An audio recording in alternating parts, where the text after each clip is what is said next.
Today bibilihin ko ang buong menu sa McDo. Pero this time, magsasama tayo ng mga subscribers para tulungan akong ubusin lahat ng order ko. Ang tanong, magkano kaya ang magagastos ko?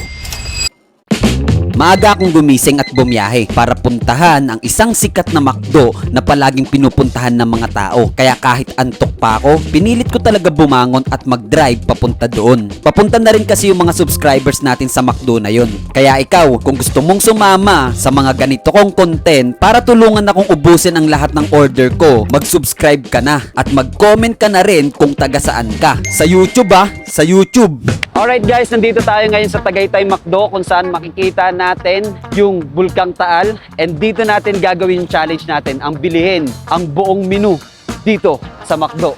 So, let's go na. Tara! Sir, pwede magtanong sir?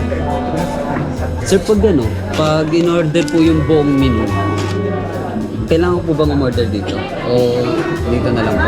At this moment, tinatanong ko muna sa manager kung paano namin ma-order yung buong menu. Kinausap niya rin yung kapwa niya manager and nakapag-decide sila na sa counter na lang umorder. Pero nag-suggest ako na isulat na lang muna namin lahat ng o-orderin para madali na lang i-punch lahat-lahat. Ay, pwede po dyan. Or pwede po isulat po muna natin para isang mabilisang punch na lang. Kahit simulan po muna natin dun sa snacks. Bali lahat po ng nandun. Pero tig-iisa lang po Lahat po yan. Ano pong flavor ng shake shake? May barbecue po ba yan? Yes. Yun na lang po, barbecue. And po, lahat din po siya sir. Okay na po lahat. Sige po. Patch na po. Okay. Ordered na lahat. Miss, natanggap yan ng Gcash? Dining po, sir, no? Dine-in po. Tapos na namin isulat yung buong menu dito sa McDo. Pinunch na rin lahat sa counter. And ngayon, oras na para magbayad naman. Alam nyo ba kung magkano ang buong menu na order ko? Eto lang naman, 3,151. Mas malaki ang nagastos ko dito sa McDo unlike sa buong menu ng Jollibee. At dahil tapos na ako umorder, sino nga ba itong mga subscribers na kasama ko na tutulong sa akin para ubusin lahat ng mga order ko? Meron tayong 7 kasamang subscribers ngayon na tutulong sa akin para ubusin lahat ng order ko. Mag-enjoy kaya sila ngayon sa food ng McDo? Maya-maya dumating na rin agad yung order namin. Sobrang dami neto, pero this time, alam kong mauubos ito at wala akong iti-take out. Okay guys, may kasama tayong uubos ngayon ng menu dito sa McDo kasi nakaraan, hindi ko talaga naubos. So, let's go. Hindi ko alam kung matitikman ko lahat. Ang hirap pala pag maraming kasama. Tama.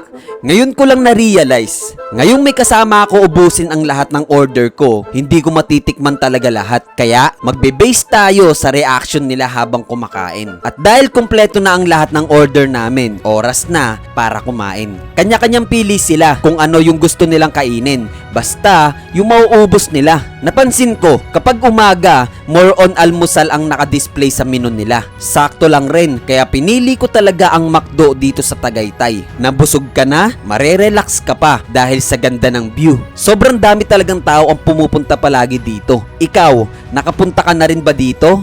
Comment down below. Sinimulan na nga namin kumain. Order ba ako ng kanin? Extra rice.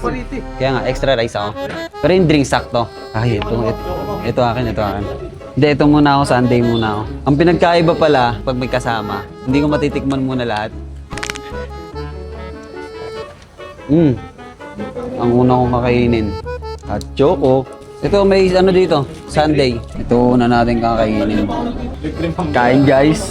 Na-enjoy ko naman yung pagkain ko habang nagkukwentuhan kaming lahat. Ganito pala kapag marami akong kasama. Hindi ko matitikman lahat ng order ko. Pero masaya naman, may nakakausap ako habang kumakain, may katawanan ako habang kumakain. Kaya ikaw, taga saan ka? Comment down below sa YouTube, pupuntahan kita. Magpo-food trip din tayong dalawa. Mukha naman nag-enjoy din itong mga kasama ko. Sarap na sarap din sila sa pagkain na kinakain nila ngayon. Ang bibilis din kumain, ubos agad lahat ng in-order ko Kaya tamang kwentuhan na lang talaga kami ngayon. Nasaktuhan din na naabutan kami ng ulan. Kaya no choice, mag-i-stay muna kami talaga dito hanggang sa tumila ang ulan. Kasi lahat kami mga nakamotor. Highly recommended talaga itong McDo na ito dito sa Tagaytay. Kaya kung kung nagpaplano ka na mag-McDo, dito ka na sa Tagaytay. Sobrang nakaka-relax. Guys, huwag nyo kalimutang mag-subscribe sa YouTube channel natin kasi pag naabot ko yung 100k subscribers, mag-i-invite ako ng 200 people na nakasubscribe sa YouTube channel natin para mag Jollibee Party. So huwag nyo kalimutang mag-subscribe. 100k subscribers. Let's go! Ilang oras din ang lumipas, sobrang dami naming napagkwentuhan at sa wakas, tumila na rin ang ulan. Kaya oras na para umuwi. Ang tanong, anong fast food chain ang next nating o-orderin ang buong menu nila? Sama ka ba?